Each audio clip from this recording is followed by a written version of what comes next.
Welcome back to the channel, guys. So we've got some amazeballs news concerning PlayStation Classic hacking.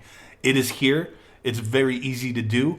You do not need to open your console. You do not need to mod anything. You do not need to have any kind of skills with soldering or anything like that. All you need is a USB thumb drive. What? So granted, this is very early stuff. The groundwork has been done. The hacking has taken place. And we can participate now and test some things out, right? So we're gonna take a look at this working, and I'm gonna show you how you can do it yourself as well. Now, with this being fairly early, we can only add one game. We can only add one additional game to play. And, that's fine for now, but hopefully in the very near future, we can replace games, we can add games, whatever the heck we want. But right now, just one game, not a big deal, but it shows that this is progress. And I like that it's just adding to the user interface. Now, some people don't like the user interface on the PlayStation Classic. I actually don't mind it. And I was really hoping with the hacking that it wasn't going to be like a total overhaul of the system. I still want it to retain what it was shipped with as far as the aesthetics and the user interface that they put together. So I'm super glad to see that this working this way, where we can add a game and it sits with everything else and it looks fine.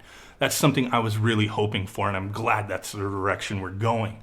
Now you see here I added Tomba, one of my all-time favorite games on the PlayStation. I have the actual physical copy of it, and it's kind of a pricey game right now, but I simply love it. It's, like I said, it's up there for me. We've added that to this. Now, as you see, it says custom game, Sony Interactive 2018, 2 players. That information is all incorrect. I could have changed it, but I didn't. There is a file you can edit to put in the correct information. But I was just super excited to see this working, so just wanted to point that out.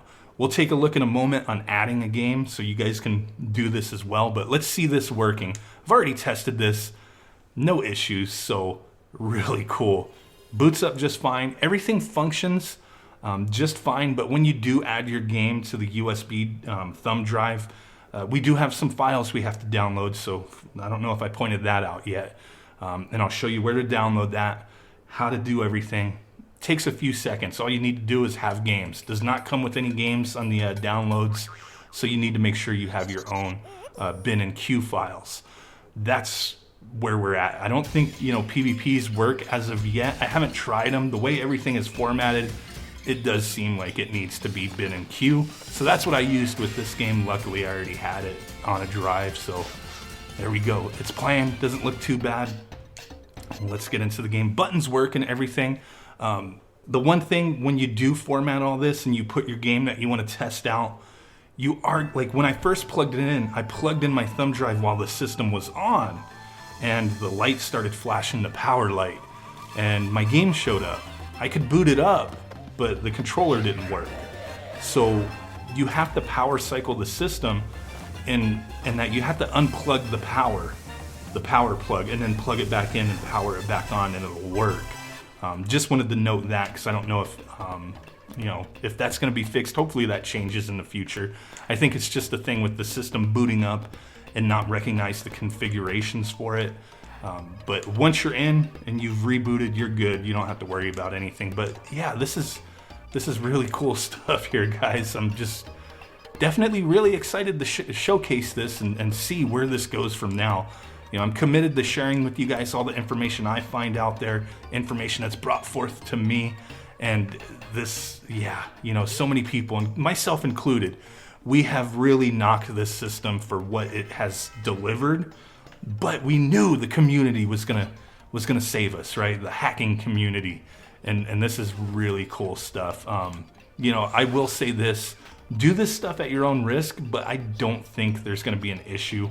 Oh crap! I'm playing this game while talking at the same time. Sometimes I'll record gameplay first and then talk over it. But right now I'm playing this while I talk, so no big deal. But there you go. You see it works. We can go ahead and reset if you wanted to play a different game or something. I guess you could, it's asking me to redo my resume point. I'm going to say no. I'm not 100% if you have to recycle again for it to bring back up the configs for these games. I don't know. We'll go ahead and check that out real quick, just so we have things covered. because I know I had to power cycle to play this game for the controller to work. So let's see. Let's just go into Tekken. I know it's 50 hertz, plays like booty, but let's just find out if the buttons still work, if everything functions. That way you know. I mean, I want to share as much as I can and try to cover all bases and thought processes, while I do this. I'm just non-scripted, just doing this, doing it live. Just doing it live. So let's see. Oh, okay. For a second there, I thought my controller wasn't working, but I don't have audio on right now, so I'm not hearing everything. My bad.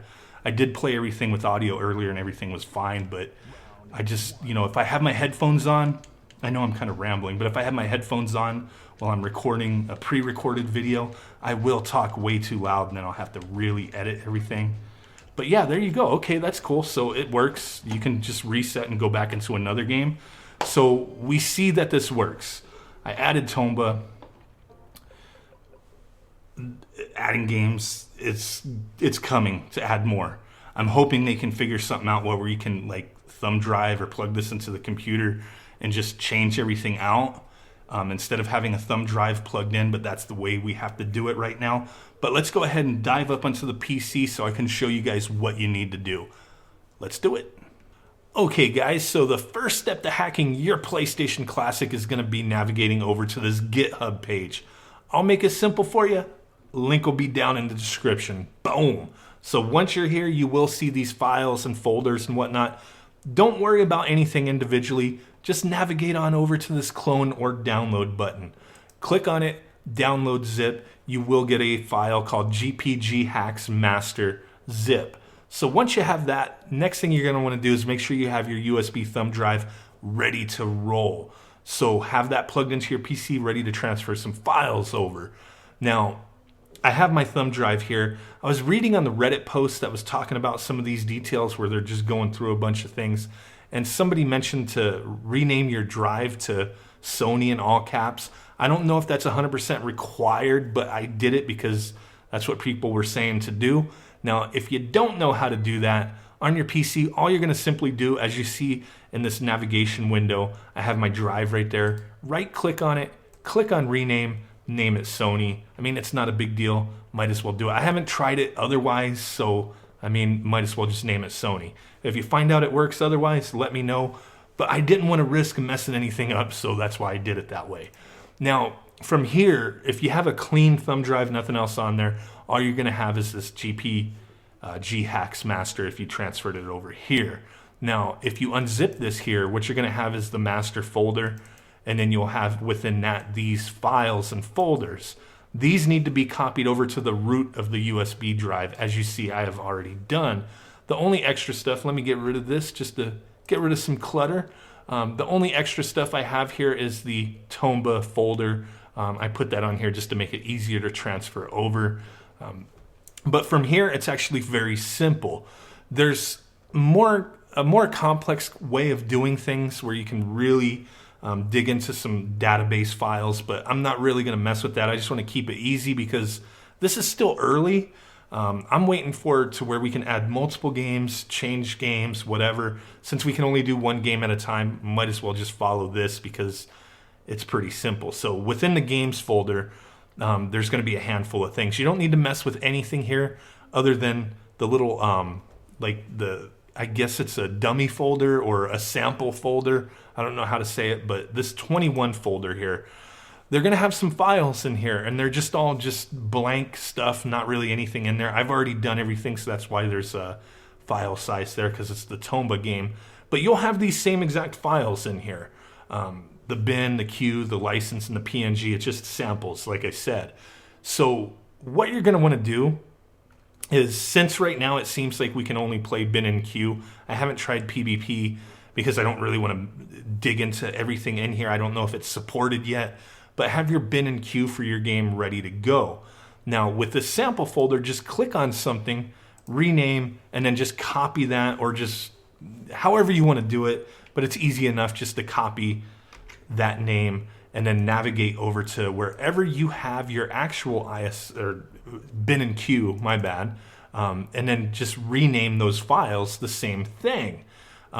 you know, typically you're just gonna have the bin and Q, so I renamed them that folder name, or that file name, my bad, SCUS 94426. Very easy. Now, to have the artwork on there, I only have 3D box art for these games, and I wanted it to be similar to what's already on the system. So I just Google searched for the Tomba box art. And that box art, to be able to display it on the system, it needs to be PNG. So you need to make sure it's a PNG file. And then you're going to rename it the same thing. So you should just have these three files all named SCUS 94426.